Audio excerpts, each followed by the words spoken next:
Hello, welcome to Posterized, brought to you by 2040 Sports. We're back again, another episode talking basketball. I'm Joe. We got Izzy, we got Matt, everyone here today on the pod, and we're gonna get right into it here. Milwaukee Bucks, the 2021 NBA champions. Who'd have thunk it, right, guys? Obviously not Izzy. Izzy's getting clowned here on all over the pod. Man, riding the Suns hard, riding them really hard. Obviously the Bucks. Hey, it's okay. So did I. Yeah. So Posterized, not a great track record here with predicting the finals, but we're gonna be back. Don't you guys? I did say Giannis would score 50 in the closeout game. Yeah, I did say that. I did say that. And it was recorded. He did. And I'm getting killed across social media, not just the pod, but I did say whoever takes game 5 is going to go for the kill. I said that. I'm still right technically. And then after game 5, you said no, Suns coming back, not a chance. Well, We ain't talking about that right now. Hey, we both said the same thing, too. So let me get y'all's opinion. What happens to the Suns to where they drop 4 games in a row? Let's start with Bubba here. What happens to them? 4 games in a row. I mean, this rarely happens. How do you do that? Well, I see. It's hard to really pinpoint exactly in the series because it's all game by game in the finals. One mistake can cost you the whole game. But if I had to look at everything as a whole, my biggest concern through the series was Ayton versus Antetokounmpo. And Ayton couldn't really hold his own. Like, let's just be flat out honest. There were some games where he just couldn't do what they were asking him to do, which was be the star that he's not yet. And I mean, we all know the potential that he has, but David Robertson, he is not yet. And that's what some people consider him to be, is the next David Robinson. Dude, that was his pre-draft comp. And then college, he was really good in college. College, he looks like it. Yeah. And to be honest, I really think the turnover troubles in the majority of those games for the Suns cost them the game. Not getting the role players going in the second half cost them the game. And just it seemed to me like there was poor performances in clutch time for the Suns, whereas the Bucks didn't have poor performances clutch time whatsoever. Like, people were just performing, and that's what you need. Like, the reason, in my opinion, the Bucks won that game 6 was Devin Booker did not play well at all. Like, let's just be honest. He only scored 19 points. That's not good enough in game 6, guy. You had it. If you were watching that game, there was plenty of Suns fast breaks that they just didn't like. They didn't make them. And the starter was either Booker or he was getting the ball in the fast break, and they were either having to pull up or dish it out. That's because Giannis was already there. And it was probably one of the most incredible closeout performances I've ever seen because of the way that man was on the court with a mission and a purpose. I don't even think if that Booker got to 30 points that Giannis would have allowed them to win that game. I think Giannis would have died for that win. That's my whole thing with the whole series, was just the Suns' mistakes and Ayton not performing, and then just Giannis, his will to win. I mean, that was Mamba, Jordan, LeBron mentality right there. That was, I mean, dude, the blocks, and then the fact that he would get upset whenever he missed a block by like that much, it was incredible. It was incredible. What do you think, Izzy? Why did the Suns lose 4 in a row? a lot of what you said and a lot of adjustments. Like I'm not gonna lie, I put a lot of this on Monty Williams because you were absolutely right about Ayton. Like after game 2, Ayton disappeared, man. He's got the skills, but he's not tough. Like dude isn't tough. You know, I thought he was tough because of how he was performing throughout the whole playoffs, but Giannis really exposed that, man. Like I look at little things you do because, you know, I'm really ingrained in basketball. I know how how players think, not NBA players, but I know how like D1 NCAA players think when it's like, you know, that situation. And it's the little things like that. Like he didn't go up. He's not going fully for the rebound. He's not like putting a lot of effort on defense. He's giving up on plays. Like, but Frank Kaminsky is outplaying him at the center. What the fuck? Frank Kaminsky playing like DeAndre Ayton should be, and DeAndre Ayton playing like Frank Kaminsky. What the fuck? And then on top of that, it's a lot of like what you were saying, not involving some of the role players. Cam Johnson couldn't miss in game 5. Couldn't miss. Why is Michael Bridges, who's also, you know, doing his thing, had his moments, but like we all play video games, right? Any of us, Joe? I know you do. You can't tell me, Joe. Yeah, you're 85. Matthew, I know you're Bubba 720 Dark Lord. Not at all. Not at all. I'm making those up. Those are the posterized gamer tags. But when someone is eating you up on defense or killing you on offense, you make a quick sub, you make a quick little adjustment. Monty Williams is doing the same fucking thing. Literally, like Michael Bridges, game 6. You missed 2 shots in a row and get a turnover right after. I'm benching you. Cam Johnson can't miss. Cam Johnson has been saving their ass games 4, 5, and 6 when he did get minutes. CP3 having to do everything on his own. Plus, I'm not gonna lie, I think we're gonna see a report come out saying that, you know, he wasn't at 100% after coming back from COVID. They always have that report. I agree, Izzy. I think there's gonna be that report too. Because you don't come back from COVID in less than 3 fucking weeks and just start playing regular. Like, I don't know, no one does that. No one. It's a lot of what you were saying, but it's also a lot of adjustments. Monty Williams isn't going to get penalized for it as much because he took them to the finals, and that matters because it's the Suns. But Monty Williams is going to have to learn how to readjust plays. Like, you gotta do different things. You can't just stick with one fucking thing. Like, that's not going to work. Giannis was hungry. Giannis wanted it more. I totally agree. Joe, what do you think? Why did inevitably the Suns lose that many games in a row? And after you answer that, Joe, what does it mean for Chris Paul's legacy? Yeah, that's a great question.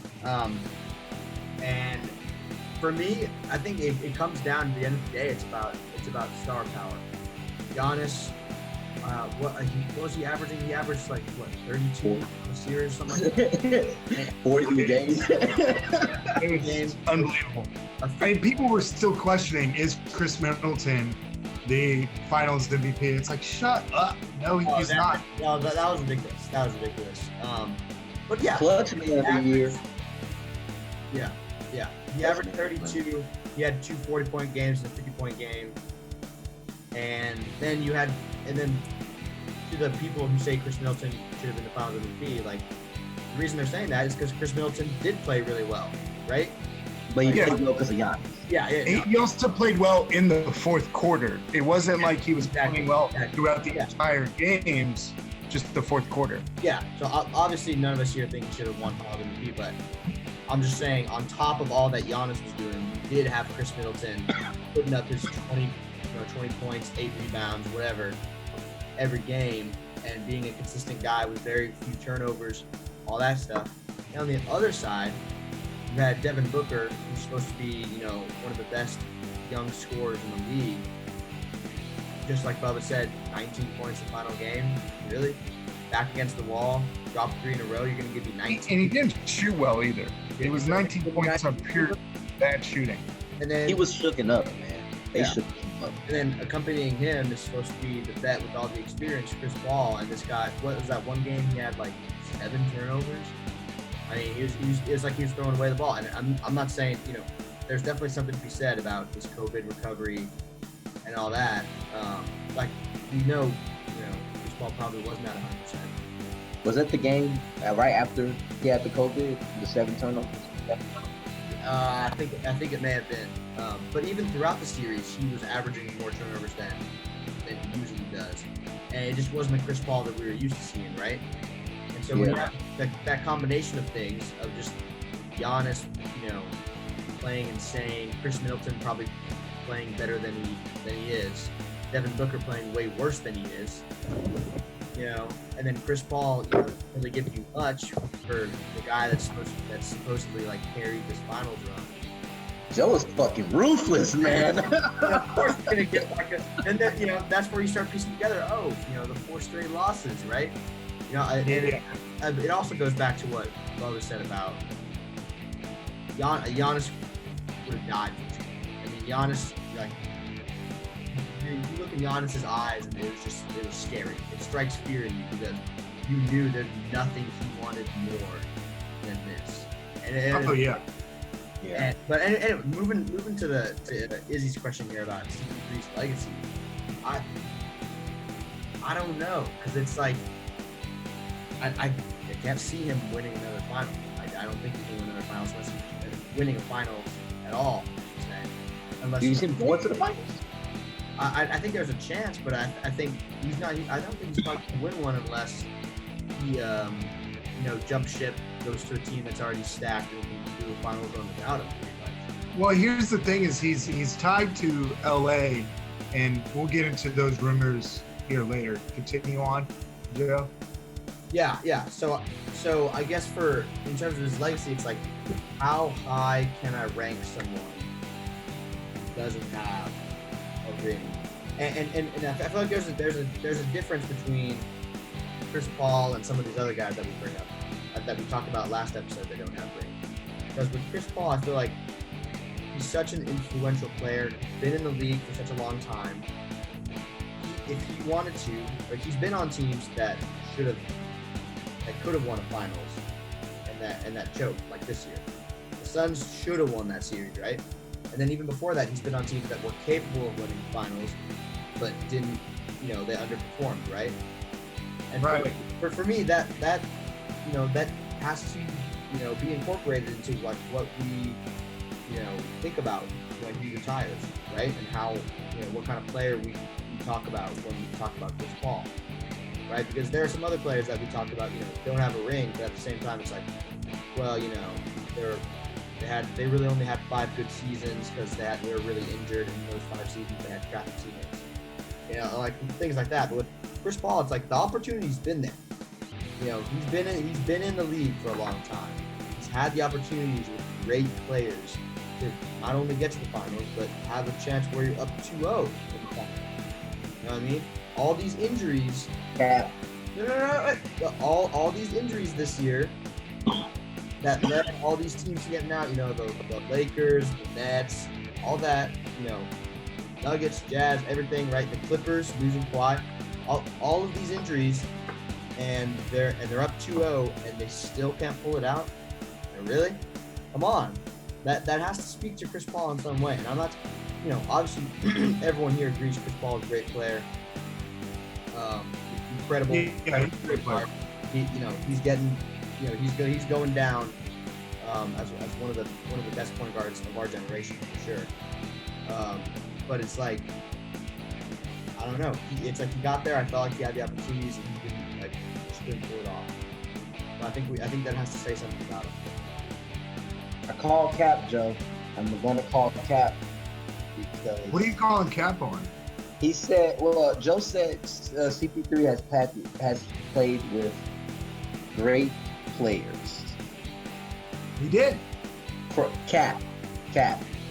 Okay. He has had, in his career, right, and I'm not saying people he's played with aren't necessarily like good or great players, but if we're looking at his team, That's exactly what you're saying, though. Throughout his career, who was he at on the Pelicans? David West, Clippers, Blake Griffin. Hold on. The Clippers, Blake Griffin, Jamal Crawford, Caron Butler. Jamal was already old by then. Jamal was already No, old. he wasn't. He still had great years left ahead of him, man. DeAndre Jordan.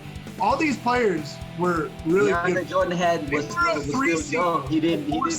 No. They were a 3 seed, 4 seed, 5 seed pretty much every year, Izzy. Every year. Okay, all right, cool. He played with really good what was players. after that? Houston, he had James Harden. Oh. James Harden is the best regular season player, but he's known for being a choker. He's known for being a choker. So what weight does that carry if I got the best playoff choker in the NBA? Come on. Then he had OKC. He had Shai Gilgeous-Alexander. Now he has Devin Booker. and DeAndre Ayton. So he's had Great players. He has had good players. What has he had? Has he had what KD's had? Has he had what LeBron has had? No, no. But players So have done. so he hasn't played with great players. He's played with some good players. Here's Devin the thing. Booker and DeAndre Ayton are probably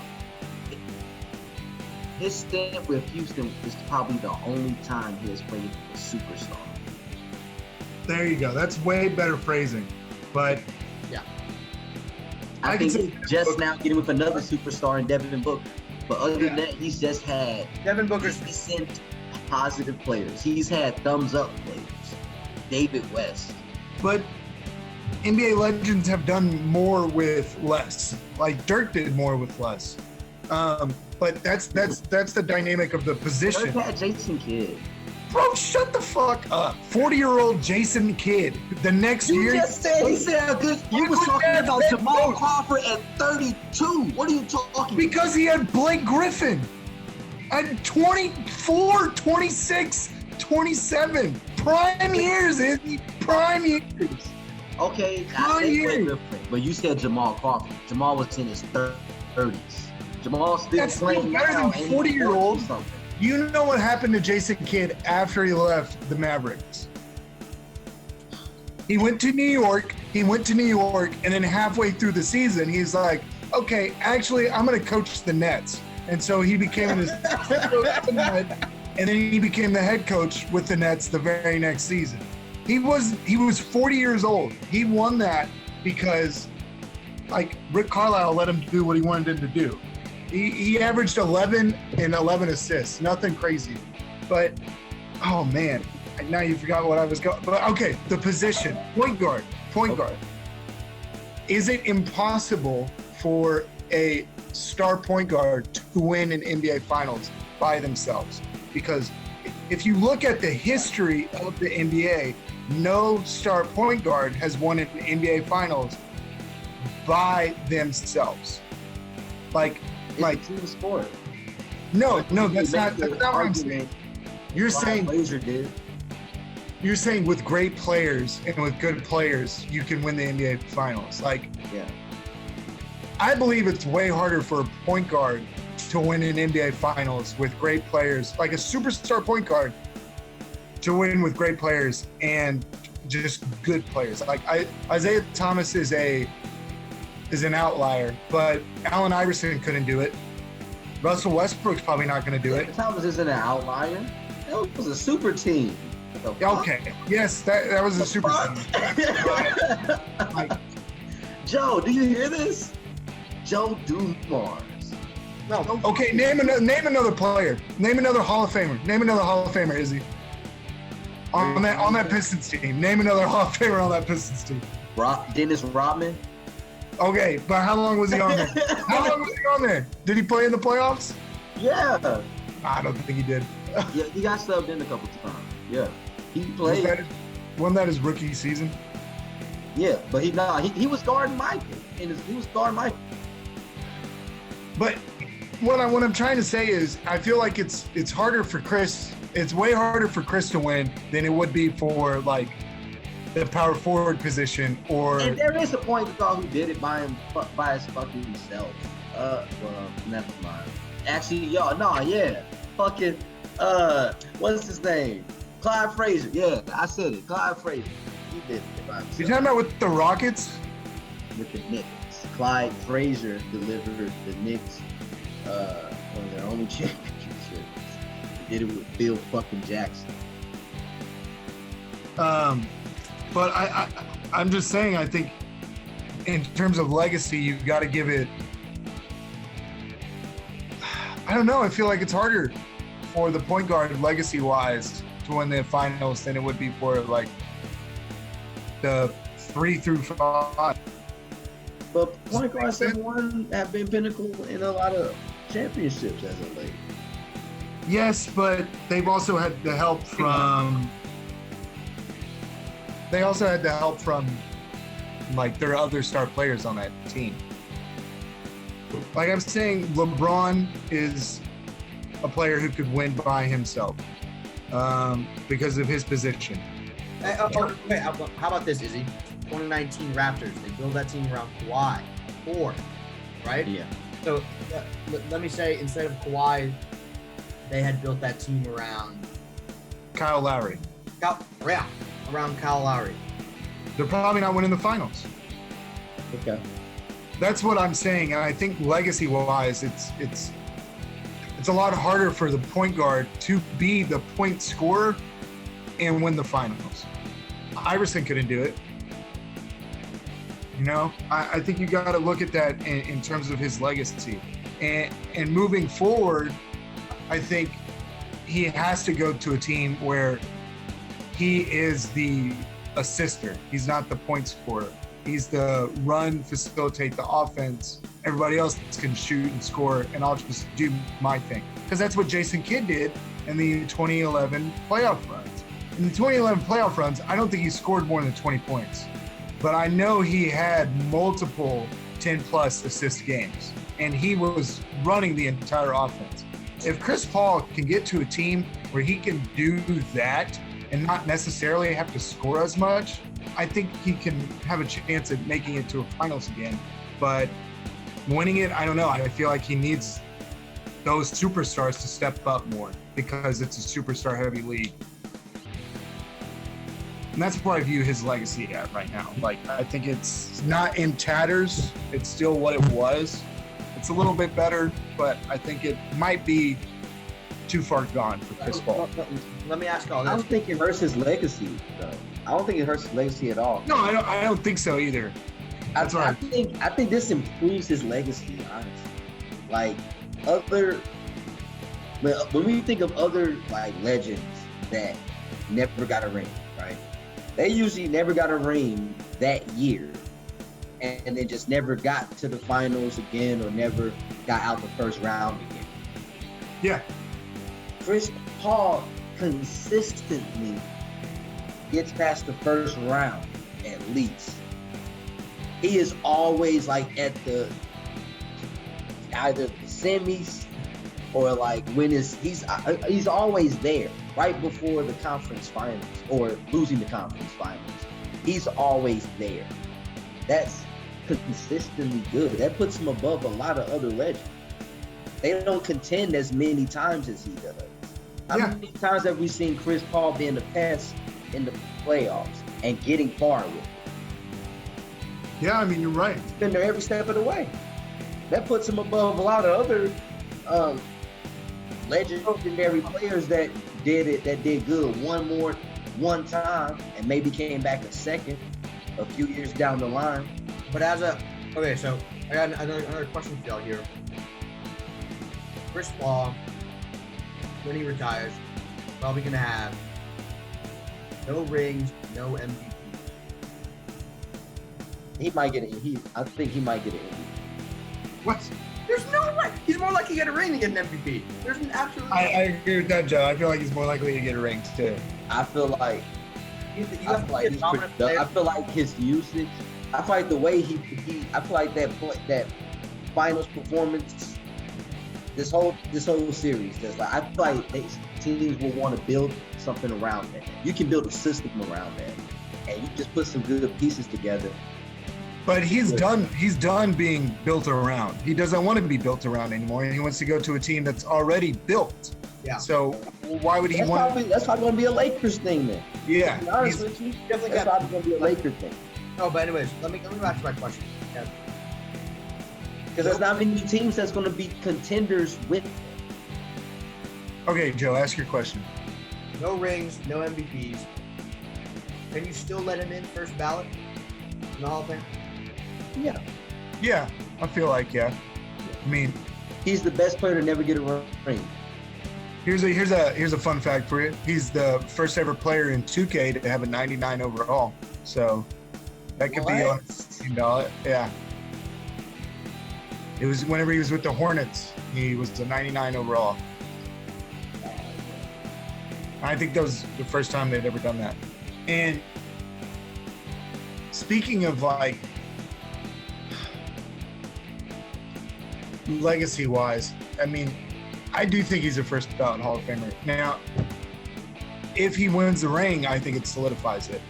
Now, does he have a better chance of winning this ring now where he's at, staying with the Suns, and then just giving him probably, I don't see him asking for a whole lot, in my opinion. I don't see him asking for a whole lot. Like behind closed doors, being like, hey, give players, do what you need to do.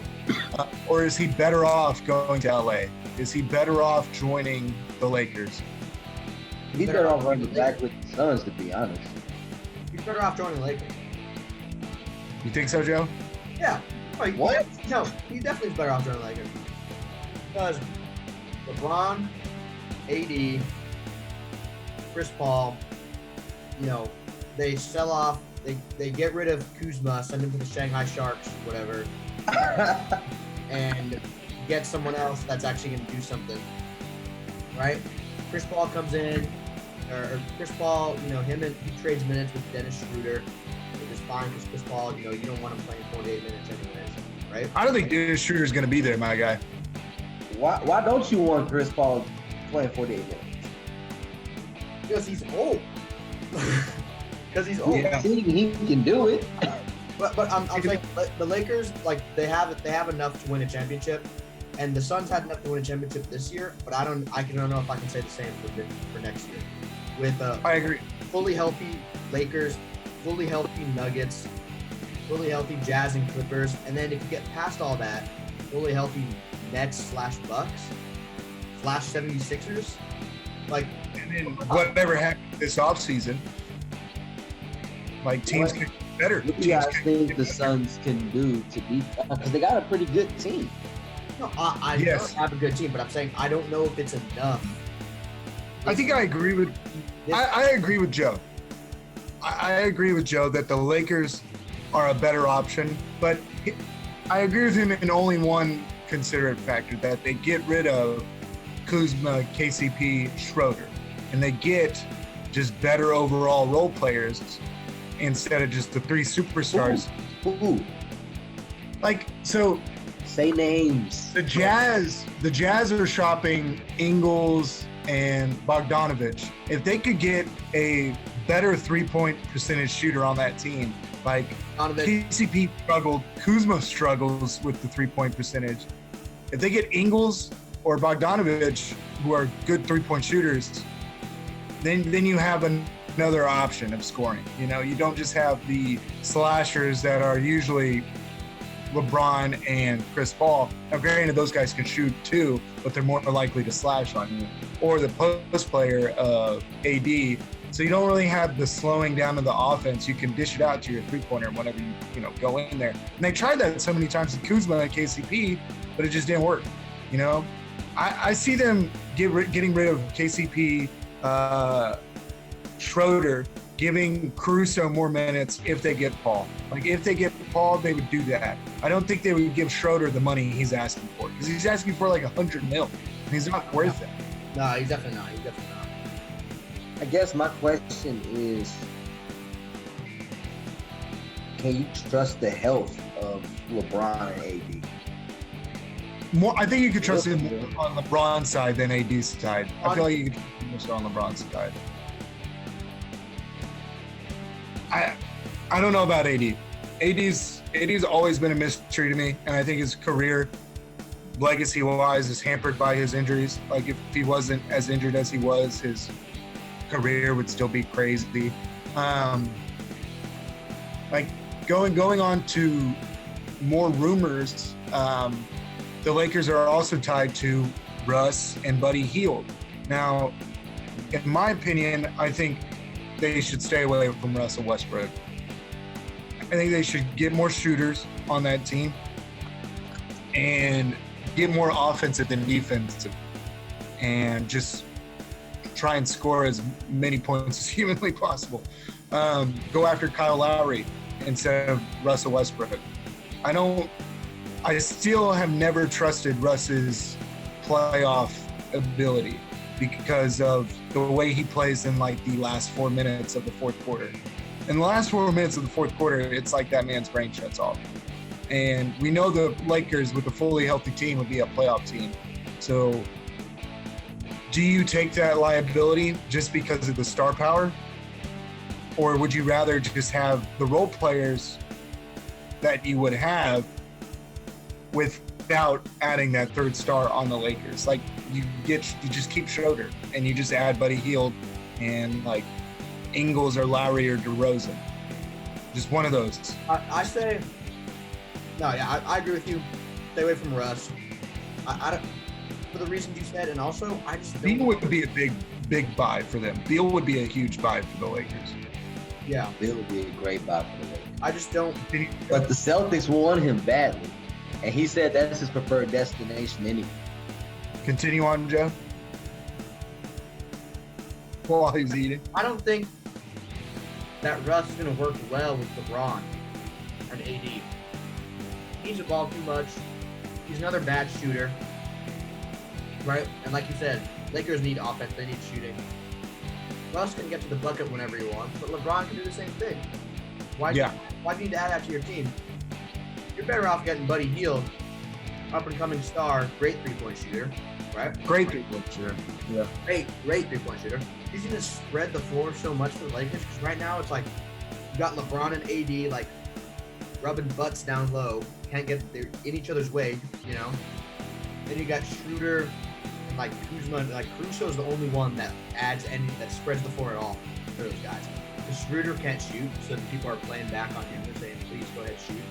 Caruso, kind of can shoot, I guess. Like, and then, you know, it's and Kuzma obviously when he's in can shoot. Like, he's just too inconsistent. Yeah. So adding someone like, I like what you said about DeRozan. Incredible mid-range. He's gonna be a little bit of a tough buy because he's, you know, gonna cost a little more. But yeah, like Buddy Hield, he's somebody you can get for like pretty cheap. Not a huge contract to take on there. And then, yeah, I mean, like Beal and DeRozan obviously would be great. Like you said, Beal's really like in Boston to begin with. Obviously, if they can get him. But like, I think the ball hand, like the amount of possession that like LeBron and AD have, how many times they have the ball in their hand is fine right now. The problem is whenever the guards have the ball in their hands, they're not shooting. And if they are shooting, they're shooting poorly.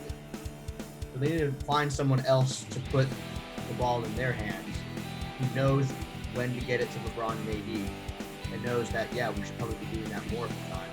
But if I have an open shot, I'll be able to lock it down. Yeah, no, I agree with you there. And continuing on with the rumor mill, DeRozan and Lowry want to team up again. The rumor's LA. Beal is looking to get out. The rumors Boston, New York. Of course, it's going to be New York. They're always say New York. LA. Do you think in any realistic possibility these players get moved? Like, do you think Casey? I'm going to ask you. Do you think Kuzma gets moved? Do you think here's the question: Kuzma gets moved, Porzingis gets moved, Jaylen Brown gets moved, Bradley Beal gets moved, Russell Westbrook gets moved, or does DeRozan get moved by move just like Zion, or does Lowry? Where do those guys end up for y'all? Like realistically, because the NBA draft's coming up, and that's when excitement starts to happen. And we've all seen the rumors that the Rockets want the first pick from Detroit. They're going to try to do a lot to get that.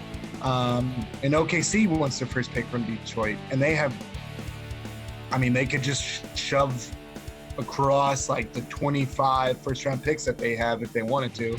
And Detroit would be like, oh, yeah, totally, yeah, sure. Give us, 3 of those, and they'd be fine. What team benefits the most in the free agency this year? What player, too? What realistically, think what player actually goes where they want to go? You asked 2 different questions. No, I know. It's a lot. But that's the end question: is what players in this upcoming offseason actually go where they want to go, or do they just stay? Like they're just stuck, I think Lowry is going to get moved, and I know Izzy doesn't want to hear this, but I think the Raptors are going to start working towards a rebuild, and they're get rid of Lowry and get a bunch of picks, a bunch of something, and start working around something else, because they've had Lowry for so long. They got their chip. Why? But I think they understand now, we're not going to be in the same place, that we were back in 2019. And, if they keep waiting, then they're just going to get less and less for Lowry. They put him on the market now. Lowry's happy because he can go to a team where he's kind of just like the last piece that they need, like maybe the Lakers, right? Or maybe he reunites with Kawhi, the Clippers, something like that, right? Or maybe he reunites with DeRozan, like Bubba was saying. Yeah, something like maybe the Lakers. But I think that I think it would be smart for them to do that. I think they should try to get rid of Lowry while they still can, because he's just getting older, and he's not known for being very clutch. So his value is going to be going down, but it's still pretty good right now. They can still get something good for him, definitely. I think, and so I think I wouldn't be surprised by seeing him getting moved. I think Russ is staying. I just think that there's not. I can't really see a team that really needs him. He's the last piece that they need. I can't think of a team that needs that. I think Beal could get moved as well. I think Beal to the Celtics. I think that'd be very interesting for sure. And then I think there are a couple. I feel like the difference between Beal and Westbrook for me is Beal could fit in a lot of places. He's a great number 2 guy for pretty much any team. Yeah. There's no team that you put him on where he's going to be detract from your offense. Really. But with Russell, you need a specific type of team to fit him in there. He's that puzzle piece that just kind of got a weird shape and only fits in that one spot. You know what I mean? So that's why I think he's saying. I think Beal, there's a couple places that would love to have him. Really. But I don't know if there's going to be a team that's willing to pick up him. What do you think, Izzy? Do you think where do you think these guys end up? Russell is staying. The contract the Wizards took on to get that man is going to. It's going to be hard to move. Yeah, we're going to fuck them for years to come. Russ is staying put. That's his team now. Bill most likely is going to go to the Celtics, and the Celtics are going to give Jaylen Brown to the fucking Wizards. But here's the thing with that is reports I'm sorry, but that's most likely what's going to happen. Like, yeah. They're not going to try and just shop money like that. They're most likely going to try and get that star they need or get the star they think they want and trade around, use that, and throw some picks in so they don't have to come out of a lot of blue line. But here's the thing is reports are coming out of the Celtics camp that they're not going to move Jaylen Brown for Bradley Beal. Like, specifically Jaylen Brown. They wouldn't move him for Beal or really for anybody else. And I think that's specific for a reason. Sometimes, a lot of times it's a smoke screen. So many times they say, yo, they are unmoving. Yeah, it's true. Like, happens all the time. Yeah. Let's take it with a grain of salt. I think Lowry stays put, Joe. He didn't have to do all that. He is worth a lot, but Fred VanVleet is becoming a superstar. You don't want to hear it. No. Your ears don't want to accept it. Doesn't make sense but for Lowry. The man is a superstar in the making. He's already an all-star. But that's why it doesn't make sense. Fred VanVleet is that player that you didn't even expect to come out of nowhere. That's when they hit you with superstar. You're not going to see it, but that's just like this upcoming season on this pod. It's just so bad. Hot take. Objectively hot take. 2022 Fred VanVleet. Fred VanVleet. Lowry's gonna get moved. Here's what I think's gonna happen. Lowry's not going nowhere. He's going to take a vet minimum. No, he's not. Realistically, he's going to take a vet minimum. What? Woj has already reported. He's going to take a veteran minimum. Woj has already reported. Woj, the Woj bomber, that he is looking at 33 to 30 mil. That's what he's looking at. The Raptors aren't going to pay him that because they already have Fred VanVleet, and Kyle Lowry's aging out. It makes no sense for Kyle Lowry to stay. It makes no sense for Kyle Lowry to stay. I think Lowry leaves. I think Beal leaves because those are the most situations. All right, and it doesn't make sense for those players. All right, let's entertain that. Let's entertain a scenario where he goes to the Spurs and reunites with DeMar DeRozan, right? I don't think DeMar's staying. You don't think DeMar is staying? I don't think DeMar's staying either. I think these are two guys who want to keep winning rings, and they're going to ring. True. Okay. Especially they go to the Heat. They probably go to the Heat. Everybody's going to the Heat. I could see Kyle Lowry going to the Heat, and I could see DeMar going to the Heat. Yeah, I can see. I don't know if that necessarily means. I can see them probably trading. Amazing, you know. They'll probably trade Duncan Robinson. Duncan, because they want to build. They want to keep Tyler Hero. That rookie contract is a stop. They're not. He's not going nowhere. Duncan Robinson does the same thing, and he's a lot cheaper. They'll probably ship him somewhere and get Lowry and DeRozan in that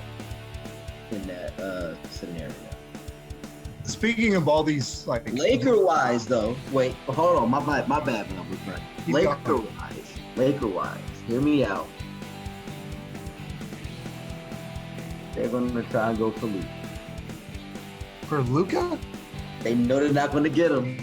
That's the dumbest thing you've ever said. That doesn't make any sense. They're gonna test the water. That doesn't make any sense at all. Anyways, like watch basketball ever tried? I'm fucking with you. That doesn't make any sense at all. Hot take. Comedy style. Speaking of all these like players, what's going on with Team USA, guys? Like they lost, and here's the thing that I don't like right off the rip is as soon as they lost, excuses started coming. Like, I understand that you're not used to the rules. Like, you've said that a couple weeks now. But Damian Lillard just flat out said that some of these players play like superstars while they're on their country's team.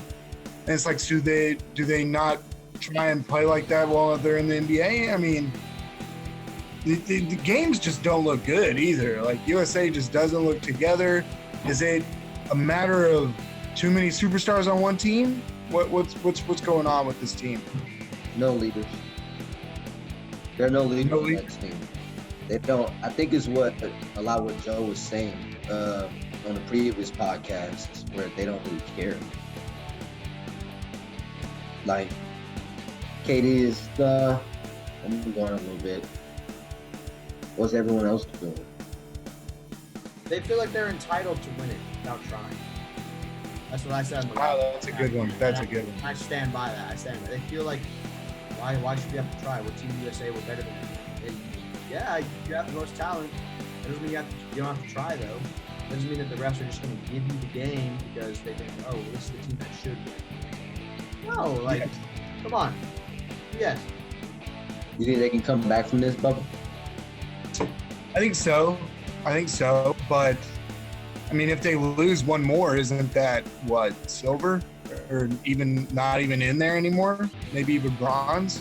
I don't know. I don't really know the Olympic basketball background that well in frames of, medaling. I do think they're in trouble. Realistically, I do think they're in trouble because losing games before this, it was probably just okay, we're getting our situation going. Now it's happening, and I feel like there could be a start of panic and where their back's against the wall. But that could also be when one of those superstars is like, okay, fine, sure, I'll take over. I mean, some of these guys literally just got done playing, like Drew Holiday, Chris Middleton, and Devin Booker. And even KD is a couple weeks removed from playing, Some of these players have waited the whole season, the whole postseason for this now, and they're fresh. I think there should be no excuses for those guys to be struggling, like Bradley Beal and Damian Lillard. I mean, he was out in the first round. I think you shouldn't struggle. You had time to prepare for this. You knew you were going to be on Team USA.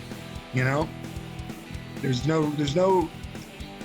I don't want to hear the excuses, because those guys are just game planning as hard as you're game planning. And if that's not the case, then that's a big problem. And that comes down to coaching. And Popovich is being questioned, which is just ridiculous. Why would you question Greg Popovich and his coaching ability? It's probably just players or something else. But I don't know. I think they're in trouble. I think Argentina's a good team. Spain's a good team. France is a good team, and Australia is a good team, and Slovenia, I mean, they got Luka. So, they're in trouble. They're realistically in trouble if they lose another game, How do they fix this, guys? How do they fix this? Just all of a sudden, boop, there's leadership? It's not, yeah, I don't know. It's something you can't really manufacture. But I think there are capable guys in there. There are guys that can be leaders. I just don't know. They're not treating it like they need to if they want to win gold. But I mean, they're for example, like you said, Damian Lillard, he's not good for USA.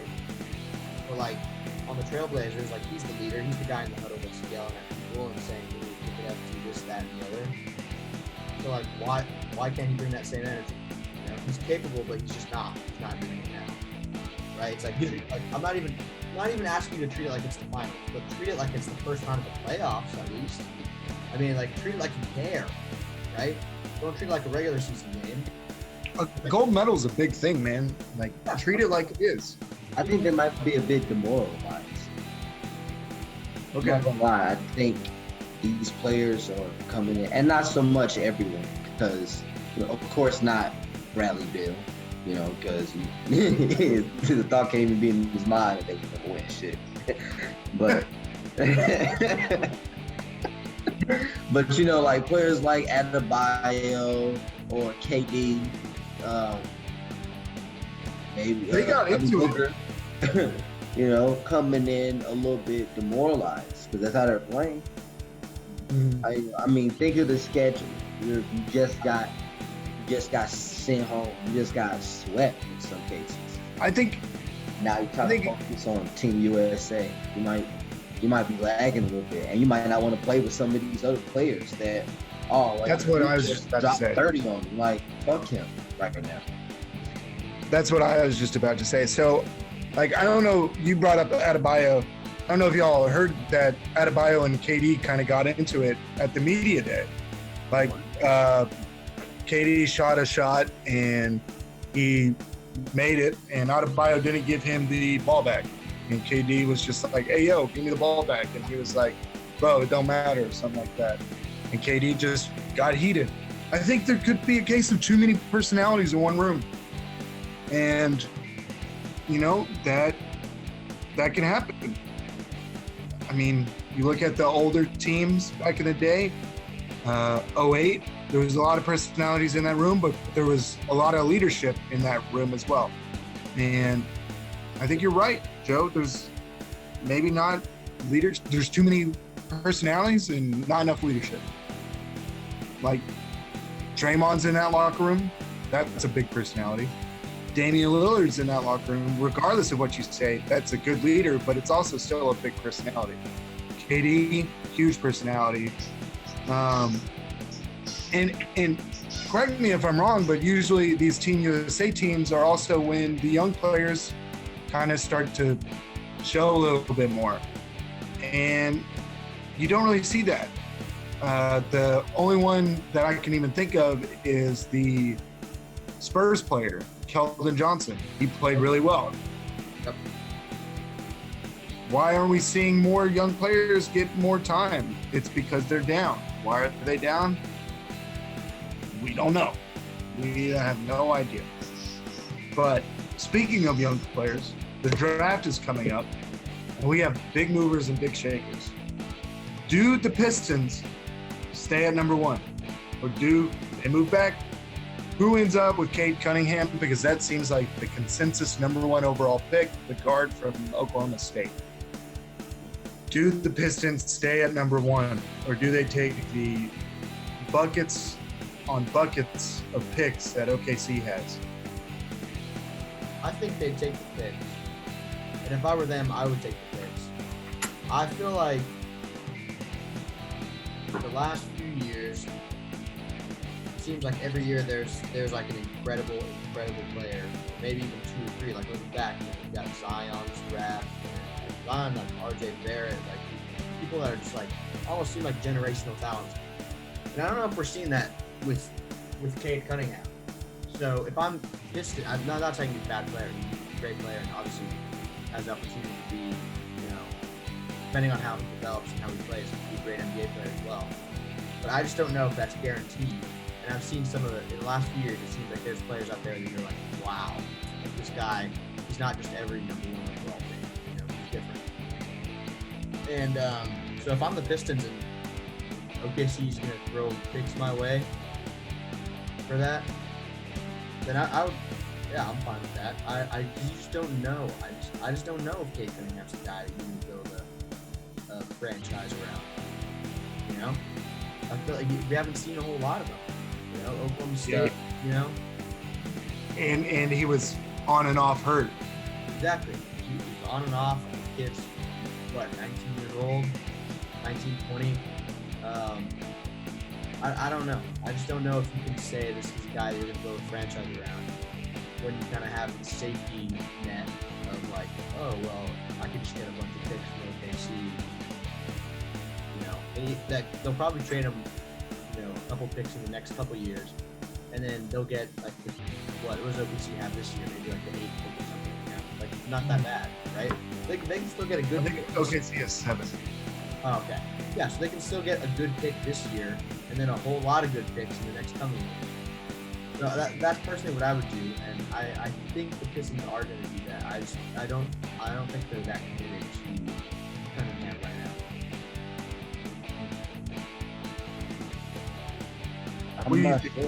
I'm not sure honestly. I haven't been. I'm not too familiar with Cunningham, and I left the Detroit door when Blake Griffin left. But I feel like if you got the pick, if they can get more, they should. I can see where Joe's coming from. I like that. That sounds smart. They have the 6th pick, Joe. 6 picks. So I agree with you guys. I think if I That's get hand, for the future. Fuck it, you know. yeah. Why not? Why not? I mean, they have so many picks to deal with. I think if they brought you 3, you could even ask, you know what? Why not add another pick in there, and you could probably get away with it. They have that many picks, and I think but I can also see them trying to go for Cade Cunningham for like a build a team around him right now, and now though. I can see them trying to win now. Though. Yeah, because Jeremy Grant's a good player, and they might not be committed to Cade Cunningham, but they might want to. I don't know. They might keep the pick, Joe. They might keep the pick to try and build a quick little, bank on his potential. Minnesota might get that though.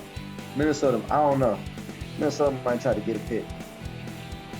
If the Pistons move back, they're realistically moving back to probably take Mobley, who's the center out of USC, or the big man out of USC, or Jalen Suggs, who's the really good guard from Gonzaga. They would not move out of the top. They probably OKC is probably as far as they'd move away from the beginning of the draft, because after that it kind of becomes sparse. It's not a heavy draft like you said, Joe. It's kind of just Cade, Cunningham, Suggs, and Green, and Mobley. Those are just 4 really, really good players, but your likelihood of all 4 of them being superstars is pretty low. Likelihood of a superstar coming out of this draft, I would say lower than usual. You don't think any of them are going to surprise you? No, I do think there's going to be surprises for sure. Like, there's always surprises. It's not stacked like previous years. Yes, but I think you gotta want to stack. That's what you want to do. If you're the Pistons and you're already a pretty demoralized franchise from losing at this point in the time, you might as well just try and get as much capital as you can. Where are the Hornets in the draft right now? Huh? Where are the Hornets in the draft right now? I don't know, but I think they're up there. They got lucky on their lottery. Let me look that up.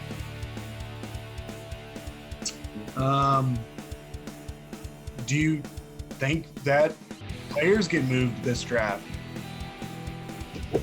Yes. A lot of players are going to get moved. Switched around.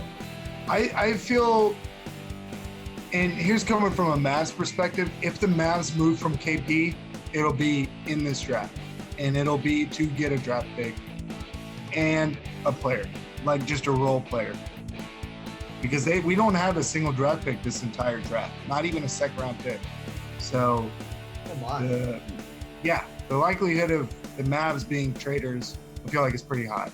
So just be on the watch for that. I feel as if the Hornets are at 8. The Hornets could move up. They could be like, let's buy now. We got LaMelo, we got Bridges. They could do that. I could see them do it. Bridges a little bit. They might shop him. Yeah, but I think Bridges is good. Bridges is great. I think he's on his way. Yeah, he's doing well. I can see him being a tool though. I can see him using him as hey, we'll give you this. Let's get that. Yeah. Now, bringing up other sports, these are kind of our closing topics that we have here. Izzy was really wanting to talk about the NFL and their vaccination policies. Now, hit us with what you got. So, guys, the NFL is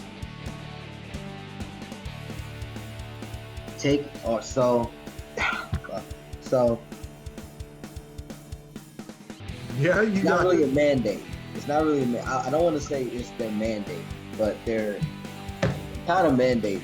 But they're kind of mandated that if you don't have your vaccine, you're going to forfeit your game check.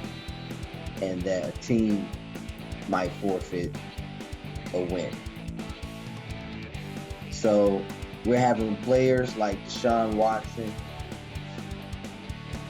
players like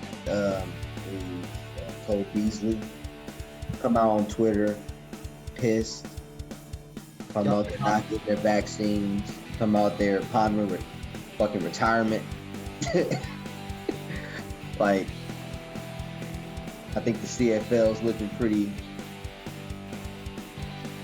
hand rubbed right now.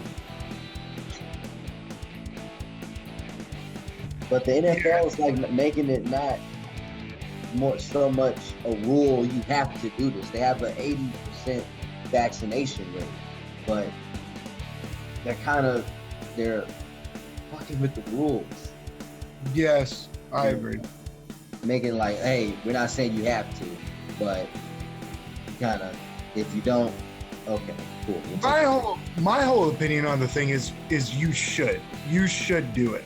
Like, because you're not only costing yourself money if you cost them a game, if you cost the team a game, but you're costing like your teammates money, you're costing the ownership money. It would create you more as the bad guy whenever NFL has these vaccinations ready for you. Like, here you go, dude. Like, you don't have to wait. It's right here. Just do it because it's the better thing to do. It's essentially what that coach did. If I'm correct, there was this coach who was like, I'm an anti-vaccine, but I got it because I want to keep my job and I want to keep winning as a team. And if we don't do that, then we can't win. I feel like Dak Prescott nailed it. He said stuff about the HIPAA violation, which was hilarious because it was not a HIPAA violation because they asked, are you vaccinated? Three coaches left team. Yeah, which is three crazy. Coaches left teams because they're the not. Rams? No, not the Rams. Who was it? Oh, fuck. Was it the Rams? It was the Jets. No, the Jets guy just died. Oh, that was sad. But yeah, you might have been right. It was the passing game coordinator of one of the teams left. But Dak said, like, it's not my job to make sure my teammates are vaccinated. All I can do is encourage them and tell them, like, yo, if you don't do that, then here's the consequences. But I understand that it's their body, their right. They should be able to choose. I'm not saying that it should be as required as it is. I think that's perfectly summed up in the way that it should be, because I really don't think you should forfeit a game if you're unable to like fill or find a time to play the game. I really don't think that should be a forfeit. You should try your best to find a time to play that game. Like, the NFL should just not give away a game. That's a lot of money to give away a game, especially for the losing side. They would have to forfeit because if half their roster don't have the vaccines and if the game checks cut and they sit out, you got nobody to play with. You know, they're already suspended, so you can't play with 7-8 guys on the team theoretically that might have the vaccine. So you got to forfeit it either way. But yeah. I mean, what about some of them that have the religious beliefs? You know? What do you think, Joe? What do you think the whole problem? Well, I think, yeah. Well, going back to what you said about Dak Prescott, I know Jerry Jones said a similar thing. He pretty much said, you're not serious about winning the ring. You're not getting your team vaccinated.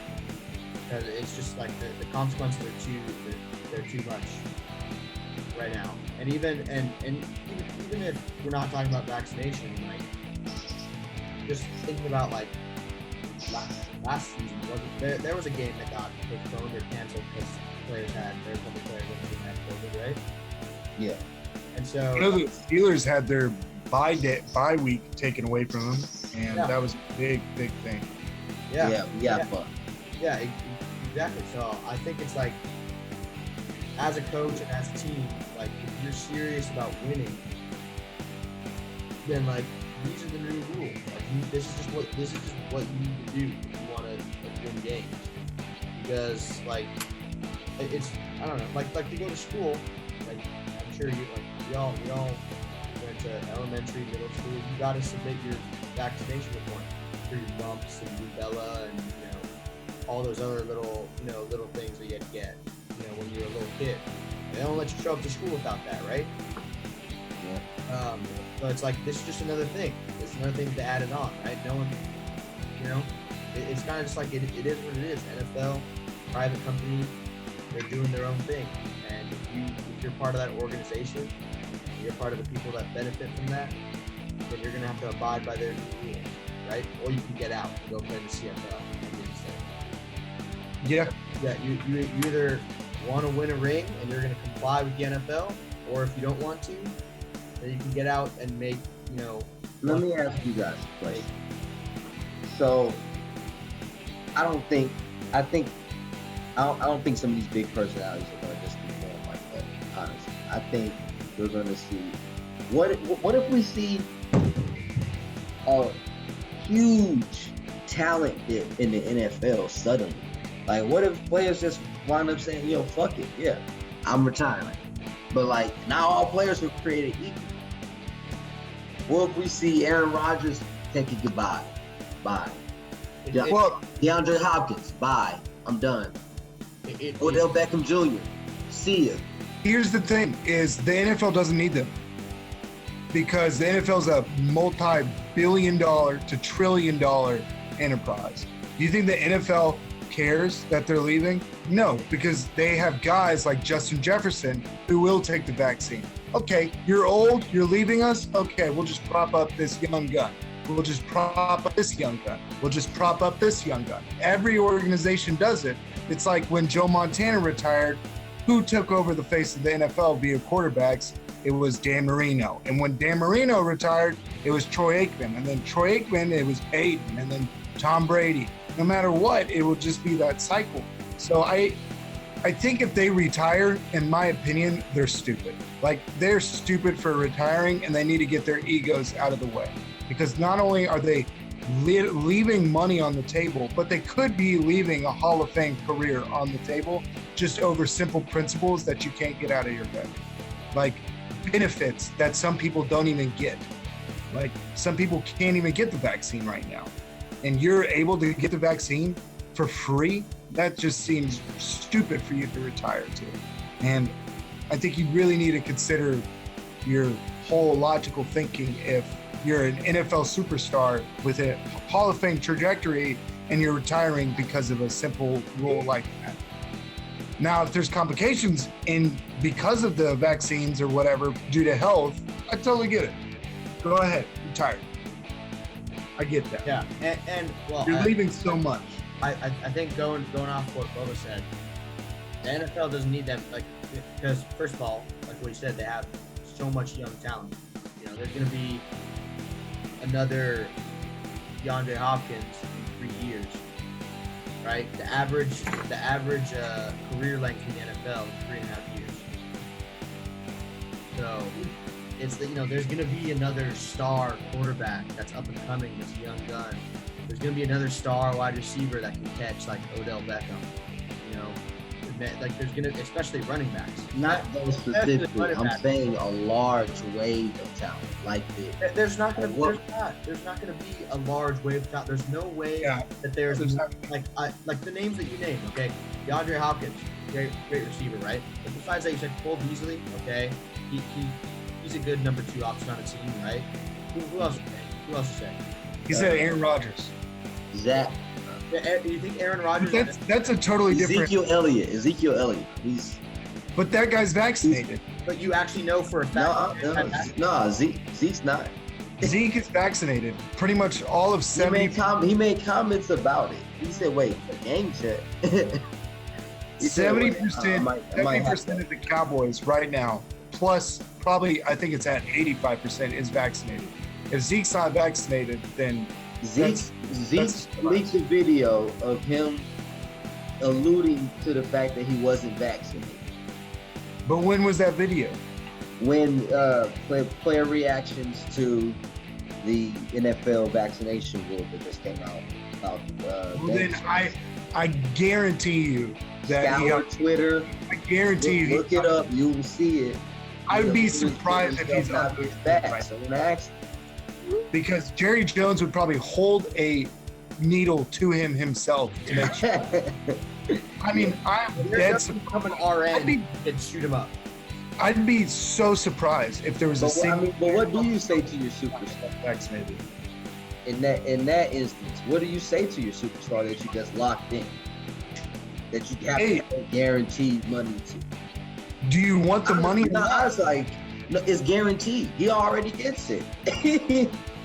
I'm like, in that instance, give him a bonus. Vaccinated. He doesn't get any of the bonuses he gets. Like, he doesn't get the bonuses for making 1,000 yards rushing. That's probably what, maybe 15 million. His guaranteed contract on his contract is probably maybe 25 mil. And the rest of his incentives he could get within week 6, and he could get those pays. But he could leave that on the table. I don't see the reasons in leaving anything on the table. Like, it doesn't make sense to leave just the money and everything on the table. They might do it. They might, and I just don't agree with that. I think like we said on the previous episode, endorsement money. Yeah, I mean, but there's that's a high price for it at the CFL. Joe. There's no endorsement money if you're not playing games, though. And the Alouettes are always looking for stars. Look what they did with Johnny boy. Yeah, he played 3 games for them, and now he doesn't play for them. Joe looks a little bit like Johnny. A little bit. Do you guys have any? He looks more like Joey Michael Olympia. Do you guys have any other remarks or anything? Because it's getting kind of late over here in Texas. Yeah, we are gonna let y'all go, but before we go, my final remark here is shout out to my fellow Stanford students. We got, I believe, over 50 current or former Stanford students in the Olympics this year. Katie Ledecky, she goes there, dude. Exactly. She's a grad student. So just a shout out to my school, represented well. Good luck in the Olympics. They're representing a wide variety of countries, not just the U.S., of course. But yeah, that's my closing remark. Go Card, for sure. What do you got for us, Izzy Bella? Bubbles? Go ahead. Owning a dog is pretty tough. I have a new puppy dog. His name is Lenny. I don't know if he's into sports yet, but he likes ducks. So he could be a good duck hunter. But that's all I got. My uncle is not doing too good health-wise, so I'm not gonna, give away everything there, but just keep him in your thoughts and prayers, fans and everything. That'd be greatly appreciated. That's all I got, Izzy. I am fighting for the light heavyweight championship in Street Beef Scrapyard on the 31st. It's in Gig Harbor, Washington. It'll be on YouTube. Street Beef Scrapyard. Okay. It's lit. There we go. I'm gonna watch it. And the next podcast, I'm just gonna be like, "Why'd you do this? Why'd you do that?" Yeah. I'm training hard, guys. I'm not gonna lie, I think of that fucking Olympic flag in your room when I'm training. Oh. I do. Ooh, Yeah. that'd be dope, man. That'd be dope. For sure. Hello, Maurice. Go to bed if you're watching this. And yeah. All right, that's all we got today for y'all. This is Posterized, brought to you by 2040 Sports. You can hear more of us, see more what we're writing, what we're thinking at 2040sports.com. You can see more podcasts like this about a variety of other topics: football, baseball, any sport you could imagine. You can see Izzy on the 31st, Street Beef Scrapyard, Light Heavyweight Championship. So you can watch him. And then besides that, yeah, like I said, find us at 2040sports.com. Thank y'all for watching. This is Posterized. Out. Cowboys.